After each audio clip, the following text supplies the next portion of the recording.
Eu sei que eu demorei pra fazer esse vídeo acontecer, mas eu tô aqui hoje pra resolver isso e pra desenrolar essa história. Se você não me conhece, eu sou a Mari, eu falo de entretenimento aqui no YouTube e desde o ano passado eu tenho trazido alguns vídeos aqui pro canal roteirizando, imaginando as temporadas da série de Percy Jackson pelo Disney Plus que já foi confirmada. Quando eu terminei de fazer os 5 vídeos referentes a cada um dos 5 livros dessa saga, muita gente me pediu para continuar fazendo isso com os livros de Os Heróis do Olimpo, que é uma saga que, de certa forma, dá continuidade à história de Percy Jackson e das pessoas ali envolvidas nessa história, do acampamento Meio-Sangue e tudo mais. Eu já fiz vídeo aqui pro canal da temporada de O Herói Perdido e já fiz também vídeo da temporada de O Filho de Netuno, que são os 2 primeiros livros dessa saga. Hoje eu tô aqui para fazer a mesma coisa com A Marca de Atena, que é este livro aqui, que é um dos meus livros favoritos do Rick. Na verdade, eu acho que esse é o meu livro favorito dessa saga de Os Heróis do Olimpo, e é o meu segundo livro favorito de todas as crônicas do acampamento Meio-Sangue, só perde pro Último Olimpiano, que é o livro que dá conclusão à história de Percy Jackson e os Olimpianos. Tô muito animada para compartilhar com vocês as divisões que eu fiz, mas antes eu tenho alguns recados breves. Eu demorei para trazer o vídeo de A Marca de Atena porque o vídeo de O Filho de Netuno não teve uma repercussão muito grande. Pouco mais de 1000 pessoas assistiram a esse vídeo, então eu meio que assumi que vocês tinham perdido um pouco o interesse nessa série de vídeos. Então eu segurei um pouquinho mais A Marca de Atena. A Casa de Hades e o Sangue do Olimpo vão vir conforme vocês forem assistindo esse vídeo aqui e demonstrando interesse para saber as continuações. Como esse livro ele tem alguns pontos de vista diferentes, a gente tem narrações da Annabeth e do Percy, da Piper e do Leo. Algumas coisas acontecem de maneira paralela, né? Tem várias coisas acontecendo. Diferente dos outros 2 livros anteriores, onde apesar de termos narrações diferentes, de personagens diferentes, tudo meio que acontecia em sequência, porque os 3 protagonistas do primeiro livro e os 3 protagonistas do segundo livro estavam o tempo todo juntos. A partir da Marca de Atena, a gente tem os nossos 7 protagonistas dessa história juntos, mas resolvendo algumas coisas de maneira separada.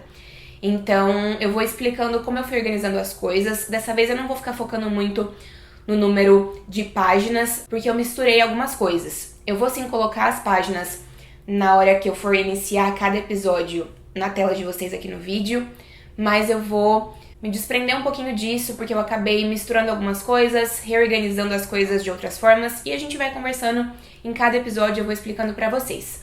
Pra temporada de A Marca de Atena, eu dividi essa história em 8 episódios. As 2 temporadas anteriores eu tinha colocado 7 episódios apenas. Eu ia fazer isso pra essa temporada também, mas aí uma amiga minha me deu uma ideia mais pro final, e eu vou falar quando chegar o momento de compartilhar essa ideia, e acabei decidindo, então, organizar em 8 episódios. Vamos direto começar a falar sobre esses episódios, eu vou me explicando aos poucos. E se vocês tiverem alguma dúvida também, deixem nos comentários pra gente ir conversando e imaginando isso. Tá bem? Então, o primeiro episódio, a primeira parte do primeiro episódio, seria focada na chegada da Annabeth, da Piper, do Jason e do Leo no acampamento Júpiter pra se encontrar com o Percy, com a Hazel e com o Frank, que são os outros semideuses que completam esses 7 semideuses da profecia que guia essa saga do começo ao fim. Junto com eles também tá o treinador Red. Bom, nessa primeira parte, nessa chegada dessas pessoas no acampamento Júpiter, a gente tem o encontro de Percabeth. Então, Percy e Annabeth estão separados há bastante tempo, há alguns meses, e eles finalmente se reencontram. Rola uma tensão com os romanos, a Reina e a Annabeth conversam, e aí o Leo ataca o acampamento, e todos esses semideuses, os 7 semideuses da nossa história, precisam fugir dali, enfrentar os romanos e fugir dali o mais rápido possível. Os nossos semideuses fogem no Argo II, né, e eles precisam parar para fazer alguns reparos depois daquela briga ali com os romanos. Então, a Hazel e o Leo, eles encontram a deusa Nêmesis, que é a deusa da vingança, e acabam também encontrando a Eco e enfrentando o Narciso da mitologia. E aí eles enfrentam tudo isso juntos, os 2, voltam pro Argo II. Enquanto isso tudo tá acontecendo, a Annabeth, o Percy e o Frank foram em busca de uma outra coisa que o Liu também precisava para consertar o navio de piche, se eu não me engano, o Jason e a Piper ainda estão no navio com o treinador. Então a gente também pode ter cenas dessas duas coisas, ainda que isso não esteja narrado no livro, né?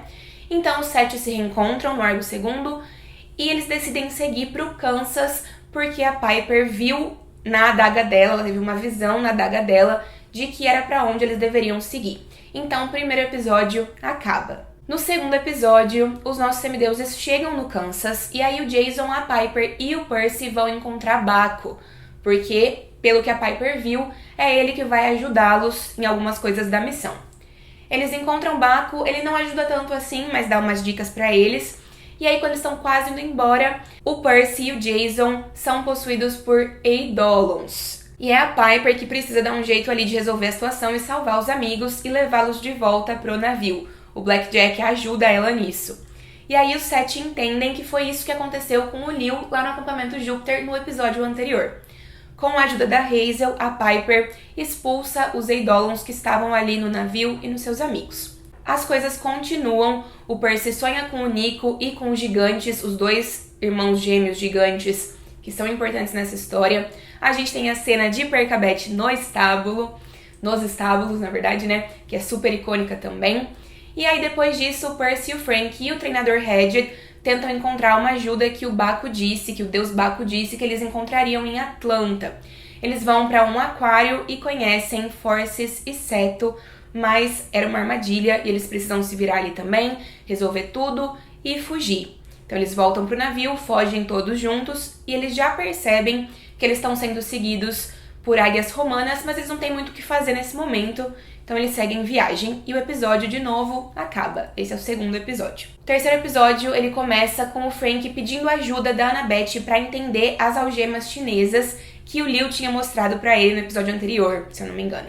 Lembrando que eu não tô descrevendo todos os detalhes do livro, né? Eu tô fazendo um geralzão e depois vocês podem reler o livro com calma e identificando esses detalhes que eu também quero que estejam presentes em cada um desses episódios. Só não tô focando muito nos detalhes, porque senão esse vídeo ia ficar gigantesco. Então, no terceiro episódio, o Frank pede a ajuda da Annabeth e o nosso grupo se divide em pequenos grupos para as missões do dia. Então, eles estão em busca de algumas informações, de algumas coisas para a missão deles, que tem a ver, obviamente, com a marca de Atena, ir para Roma e seguir a profecia que eles estão ali no momento. E aí a Annabeth, a Piper e a Hazel vão pro Parque Battery, enquanto o Jason, o Liu e o Frank vão pro Museu dos Confederados. Na verdade, eles estão em busca ali de um mapa e eles acham que pode estar nesses 2 lugares. Então eles se dividem e vão as meninas para um lado e os meninos para o outro. O Percy e o treinador Hedged ficam no Argo II. No livro, a gente só acompanha as meninas resolvendo as coisas delas. Mas, na série, a gente poderia acompanhar a Annabeth, a Piper e a Hazel no caminho delas, enquanto os meninos também estão no museu e a gente vai acompanhando eles. E também o Percy mergulhando no mar e conversando com as Náiades, que é o que ele disse que ia fazer.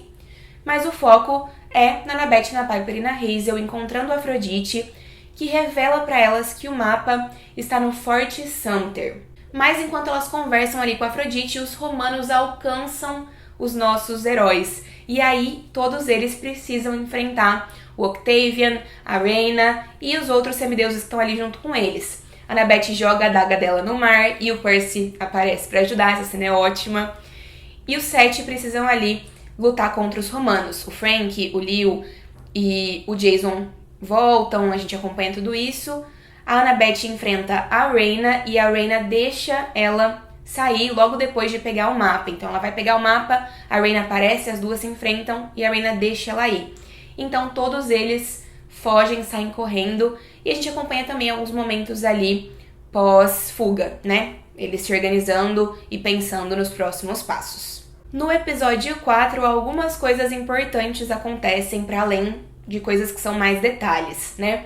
Então a gente começa o episódio com a Hazel e o Liu conversando e a Hazel explica pro Liu por que ela tem agido estranho perto dele. Porque na verdade ele é a cara do Semi, que era o namoradinho dela na infância antes dela morrer e voltar à vida muitas décadas depois. Então ela leva o Liu para um flashback e os dois descobrem então que o Semi era o bisavô do Liu.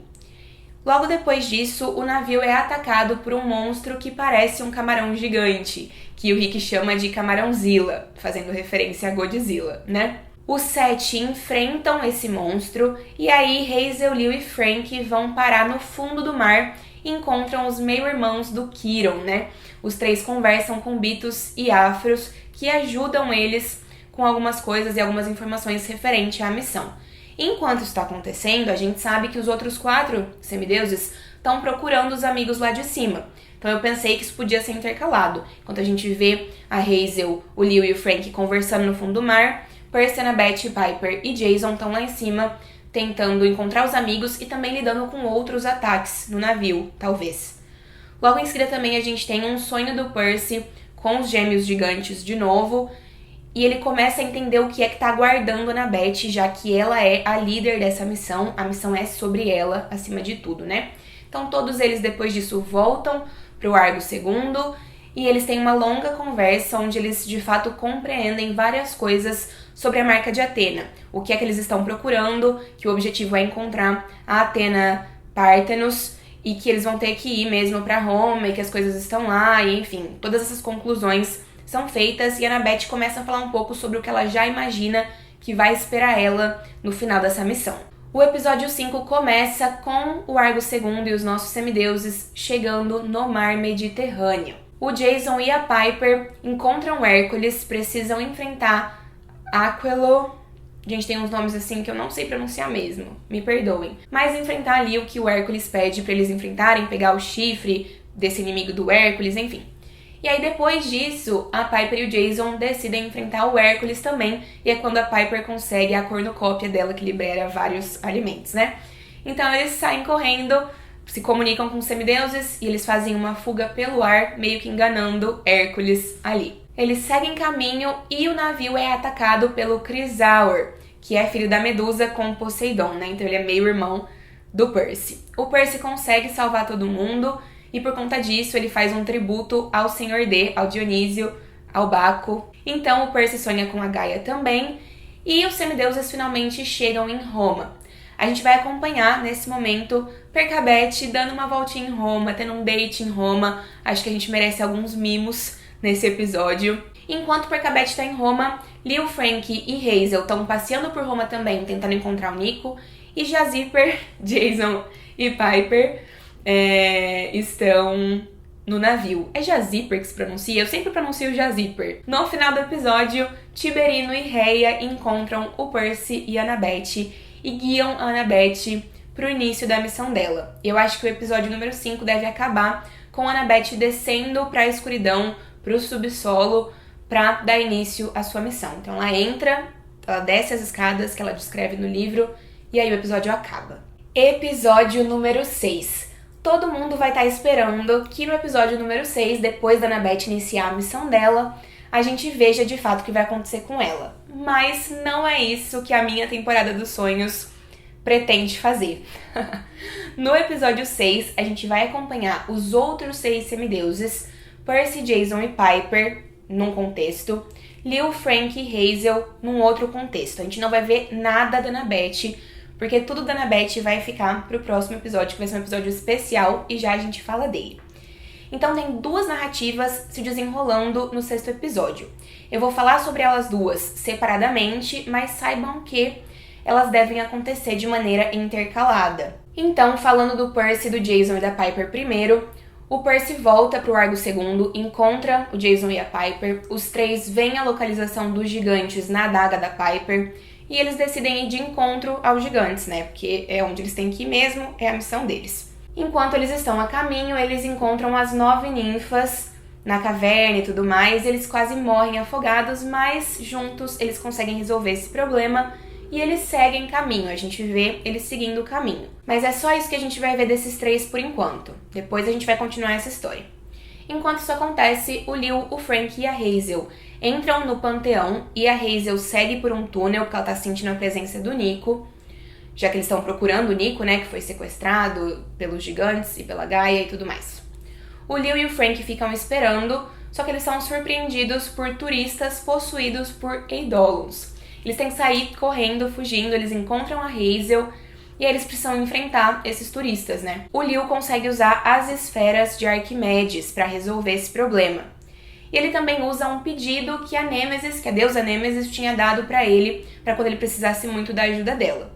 E ele usa esse pedido para salvar os amigos, para descobrir o segredo ali das esferas de Arquimedes. Só que logo depois disso, o trio percebe que tá numa armadilha. E aí o episódio acabaria com a voz da Gaia surpreendendo o Leo, o Frank e a Hazel, explicando para eles que eles estavam presos.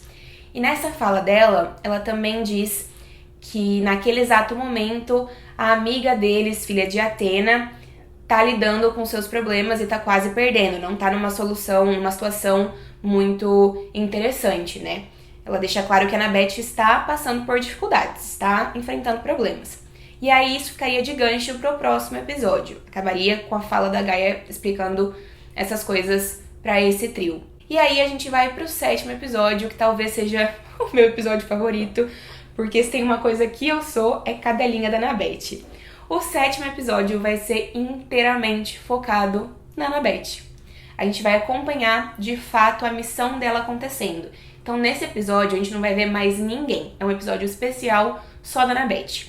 A gente vai, na verdade, focar na missão dela, que tá acontecendo nesse momento, e também no passado dela. O primeiro desafio da Annabeth nessa missão é dentro da caverna de Mitra, né? Ela resolve isso usando a inteligência, usando a lógica, que é o principal talento dela. Mas em todo esse percurso, a gente também pode ter a Annabeth relembrando, na verdade, sobre as suas inseguranças antes de conhecer o Luke e a Talia, sobre como era pra ela viver com o pai dela antes disso, sobre as aranhas que perseguiam ela quando criança, e também sobre o encontro que ela teve com a mãe dela alguns meses atrás. A gente poderia ver o encontro que ela teve com Atena, quando Atena não estava muito bem da cabeça, quando as duas versões de Atena estavam ali se colidindo. A gente pode ver tudo isso nesse episódio. A Annabeth, então, machuca o tornozelo, ela cuida dos ferimentos e ela se organiza para continuar a missão. Ela precisa tecer entre as vigas para continuar passando pelo caminho e, depois de muito esforço, ela encontra a Athena Parthenos. Mas logo em seguida, ela é surpreendida pela Arachne, que quer matar a Annabeth. Então, a Annabeth começa a enganar a Arachne, fazendo ela tecer um projeto especial para ser exibido no Olimpo. Quando a Arachne termina de tecer, a Annabeth revela que era uma armadilha. E a Arachne destrói tudo, destrói o santuário, a caverna em que elas estão, e o teto começa a desabar. E é aqui que o episódio termina, pra gente ficar bem tenso. Meu Deus do céu, o que vai acontecer com a Annabeth? E vamos para o 8º e último episódio dessa temporada. Então, no 8º episódio, a gente acompanharia a Piper, o Jason e o Percy seguindo o caminho até os gigantes e encontrando os gigantes. Enquanto isso, o Leo, a Hazel e o Frank estão presos. A gente não vê o que acontece com os três no livro, porque esses capítulos são focados nas narrações da Piper e do Percy. Mas eu acho que, de novo, a série pode mostrar isso. Então eu imagino, para esse episódio, a Piper, o Jason e o Percy enfrentando os gigantes, enquanto o Leo, a Hazel e o Frank resolvem também os seus problemas. Então assim, a gente vê a Piper, o Jason e o Percy encontrando os gigantes, tentando enrolar os gigantes, mas enfrentando eles mesmo assim. E aí o deus Baco aparece para ajudar os nossos semideuses a derrotarem esses gigantes. E o treinador Red consegue salvar o Leo, a Hazel e o Frank com o Argo II. Então tudo isso vai se desenrolando e os 4 voam no navio até encontrar a Piper, o Jason e o Percy. Todos eles se dirigem ao edifício Emanuel, que foi o edifício onde Baco disse que eles encontrariam a Annabeth. No meio do caminho, o Nico e o Percy conversam sobre o Nico não ter revelado que sabia da existência dos 2 acampamentos, e o Nico também explica tudo sobre as Portas da Morte, que vão ser muito importantes ao longo do próximo livro. O Percy e os outros conseguem encontrar a Annabeth e eles recuperam a Athena Parthenos. Eles estão quase salvando tudo, indo embora, a gente tá ali achando que vai dar tudo certo, porém o Tártaro começa a puxar a Annabeth e o Percy. E aí o Percy tenta salvar a Annabeth, não consegue, mas ele tá determinadíssimo a não perdê-la de vista de novo, a não se separar dela de novo. Então ele faz o Nico prometer que vai levar todo mundo até o outro lado das Portas da Morte, que eles vão se encontrar nas Portas da Morte, a Annabeth e o Percy de dentro e os outros semideuses do lado de fora, e o Nico promete que vai fazer isso. Então, o episódio acaba com a Annabeth e o Percy de fato caindo no Tártaro, e o Leo, a Hazel, o Frank, a Piper, o Jason e o Nico determinados a encontrar e a salvar o Percy e a Annabeth. E aí a temporada acaba e a gente tem que esperar mais um ano para assistir a temporada baseada em A Casa de Hades. E aí, vocês gostaram dessa divisão? Eu fiquei muito feliz, eu acho que vai dar muito certo. Lembrando que eu sempre penso em episódios de aproximadamente 40, 50 minutos, às vezes até 1 hora quando for necessário, porque eu acho que faz mais sentido pra narrativa, senão a gente teria que ter muitos episódios numa temporada e esse não é muito o formato que as séries utilizam hoje em dia. Enfim, acho que era isso que eu tinha pra compartilhar com vocês. Tô muito animada com essa temporada, achei que ficou muito legal a divisão. Espero que vocês tenham gostado, me contem nos comentários se faz sentido pra vocês ou se vocês pensaram tudo isso de alguma outra forma pra gente ir conversando. Não se esqueçam de deixar um joinha aqui nesse vídeo e de compartilhar esse vídeo nas redes sociais de vocês, no Twitter, no WhatsApp, com outros amigos que gostem de Percy Jackson, do universo, do Rick Riordan. Me ajuda muito, tá bem? É isso. Um beijo grande e a gente se vê em breve. Me digam se vocês querem o vídeo de A Casa de Hades o quanto antes, tá bem? Tchau, tchau!